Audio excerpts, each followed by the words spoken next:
Saudara, seorang pendeta setengah tua datang ke sebuah rumah sakit. Dia bermaksud menengok seorang pemuda jemaatnya yang dalam 3 bulan terakhir kena kanker yang begitu ganas. Yang aneh, dia membawa sebuah atau sekuntum bunga yang sudah layu. Ketika dia datang, sang pemuda senang, pendetanya berkunjung kembali. Lalu dia meletakkan bunganya, lalu dia ngobrol dengan sang pemuda. Dia menghibur pemuda itu yang dalam 3 bulan tubuh yang maco, paras yang ganteng itu terkuras habis oleh penyakit jaringan-jaringan yang tidak normal, kanker ganas dalam tubuhnya. Saudara, berkali-kali sang pemuda berkata, "Pak Pendeta, kalau Tuhan menyembuhkan saya akan melayani Tuhan. Saya akan mempersembahkan tubuh saya untuk menjadi persembahan yang hidup bagi Tuhan." Sang pendeta tertawa, tersenyum, "Saya doakan, nak." Saudara, selesai setengah jam berbicara, sang pendeta berkata, "Saya pulang dulu ya, yuk kita berdoa." Selesai berdoa, kemudian Bapak Pendeta keluar dari kamar itu. Tiba-tiba pemuda yang sakit kanker itu memanggilnya kembali. "Pak Pendeta, Pak Pendeta." Pendetanya menoleh, "Ada apa? Bolehkah saya bertanya satu pertanyaan kepada Bapak?" Pendetanya kembali lagi, "Mau tanya apa, nak?" "Dari Bapak Pendeta datang dari tadi, saya bingung. Kenapa kali ini Bapak datang membawa sekuntum bunga yang telah layu? Kenapa, Pak?" Pak Pendeta tersenyum, "Bolehkah saya duduk kembali?" "Silakan, Pak," kata pemuda yang terbaring dengan sakit yang luar biasa pada stadium tingkat terakhir. Lalu pendeta itu menatap dia dan berkata, "Bolehkah aku berterus terang kepadamu, hai anak muda?" "Terus teranglah, Pak Pendeta. Jangan ada apa-apa di antara kita. Aku menyenangi keterus terangan Bapak." Lalu kemudian pendeta itu berkata, "Nak, ingatkah setahun yang lalu, waktu ibu pendeta mendekati kamu dan berkata, anak-anak remaja membutuhkan pembimbing kelompok kecil. Maukah engkau membimbingnya?" Engkau berkata, "Waduh, Bu Pendeta, saya masih sibuk kuliah." Setelah engkau masuk masa skripsi, ingatkah engkau teman-temanmu di pemuda berkata, "Jadilah ketua komisi pemuda, engkau yang paling berkarisma." Lalu engkau bilang apa? "Saya masih skripsi." Betul, itu yang kau katakan. Ingatkah engkau setengah tahun yang lalu ketika aku datang kepadamu dan berkata, "Pimpinlah kur di gereja kita yang dirigennya sudah pindah keluar kota. Engkau yang berbakat." Engkau bilang apa? "Sekarang saya sedang bekerja." Engkau selalu menolak, bukan? Tapi setelah engkau kena kanker, beberapa kali aku datang kepadamu, hai anak muda. Berkali-kali engkau berkata, "Pak Pendeta, tolong doakan saya. Kalau Tuhan menyembuhkan saya ingin mempersembahkan hidup saya kepada Tuhan."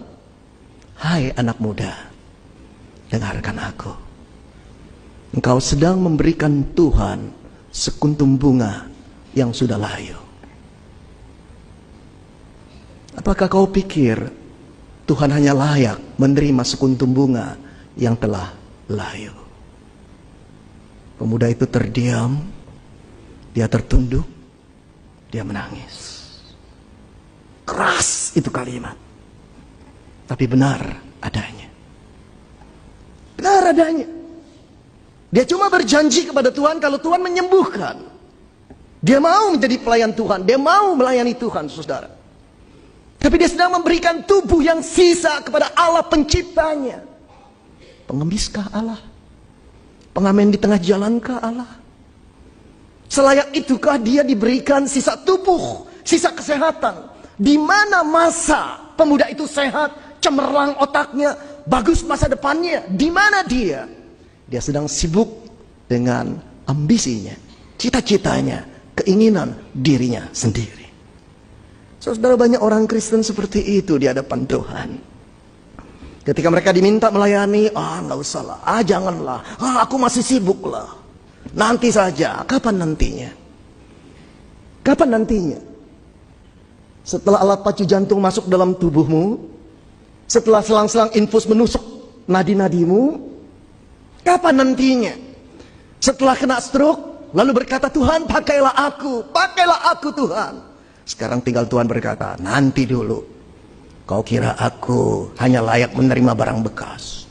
Engkau sedang memberikan aku sekuntum bunga yang telah layu. Oh saudara yang dikasihi Tuhan, banyak orang Kristen di dunia ini adalah orang Kristen yang tidak tahu diri. Tidak tahu diri. Siapakah yang merajut kita di dalam kandungan ibu kita? Siapakah yang membesarkan kita ketika kita balita? Siapa yang selalu menjaga kita dari segala macam mara bahaya dan penyakit? Tuhan. Siapakah yang menuntun masa muda kita? Siapakah yang memberikan otak yang cemerlang, masa depan yang gemilang? Siapa? Allah. Siapakah yang menebus kita pada waktu kita hidup di dalam dosa? Allah. Lalu tidak layakkah Allah ketika dia meminta tubuhmu dan tubuhku untuk dipersembahkan kepadanya sebagai persembahan yang hidup, menjadi dupa yang harum bagi namanya? Tidak tahu diri, bukan? Kalau kita punya keperluan, kalau kita terdesak, kita menjerit kepada Allah. Kalau dia tidak mengabulkan, kita marah dan berkata, engkau Allah seperti apa? Aku tidak akan percaya kepadamu. Aku meminta, engkau tidak menjawab. Aku berdoa, engkau sembunyi. Kita tidak tahu yang kita ajak bicara, yang kita adalah pencipta. Satu tiupan nafasnya membuat jiwa kita bisa terbang melayang. Kita tidak lagi hormat kepada Tuhan. Kita tidak lagi takut akan Tuhan. Kita membuat dia seolah-olah kacung kita, bujang kita. Kita seolah-olah berhak atas diri kita. Seolah-olah kita bisa menciptakan diri kita sendiri dan tidak bergantung kepada Allah. Padahal seluruh hidup kita sampai sekarang ini, kita bergantung kepada Tuhan.